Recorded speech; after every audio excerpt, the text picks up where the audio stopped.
যেখানে দুর্যোগ, যেখানে বিপর্যয় সেখানে ঝাঁপিয়ে পড়ে। এটা জাতীয়তাবাদী দলের আদর্শ, এটা জিয়া রহমান ফাউন্ডেশন, ড্যাব প্রত্যেকেরই কাজ। বন্যা পরবর্তী সময় চিকিৎসা সংকট দেখা দেয়,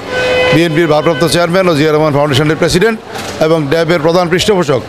জনাব তারেক রহমান প্রত্যেককে নির্দেশ দেন যে এখানে এসে প্রত্যেকটি মানুষের পাশে দাঁড়াতে, যাতে প্রত্যেকের সুচিকিৎসা নিশ্চিত হয়। যদি এখানে কোনো রোগীর সুচিকিৎসা নিশ্চিত করা না যায়, আরও উন্নতর চিকিৎসার জন্য ঢাকা, চট্টগ্রাম কোথায় প্রেরণ করতে হয়, সেখানেও ড্যাব এবং জিয়া রহমান ফাউন্ডেশন তাদের দায়িত্ব নেবে, তাদের পাশে থাকবে প্রত্যেকের সুচিকিৎসা নিশ্চিত করার জন্য। জিয়া রহমান ফাউন্ডেশন, যেটার প্রেসিডেন্ট জনাব তারেক রহমান, শুধু লন্ডন থেকে উনি এখানে আপনাদের খোঁজখবর নিচ্ছে। দেশনেত্রী বেগম খালেদা জিয়া, যিনি এই ফেনীরই সন্তান, আপনারা খুব ভালো করে জানেন, এবং উনি এখানে অনেক কিছু আছে যেখানে ওনার হাতের ছাপ রয়েছে, যেগুলো ছিল,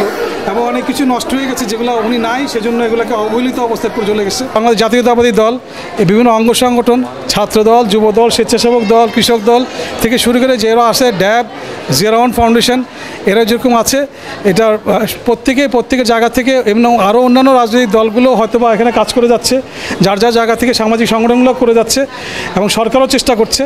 তো সকলেই মিলে আমরা আমাদের সাধ্যমতো চেষ্টা করে যাচ্ছি, এবং আমরা যদি কাঁধে কাঁধ মিলে কাজ করতে পারি, তাহলে যেভাবে এতগুলো দিন আপনারা সকলের পাশে ছিলেন,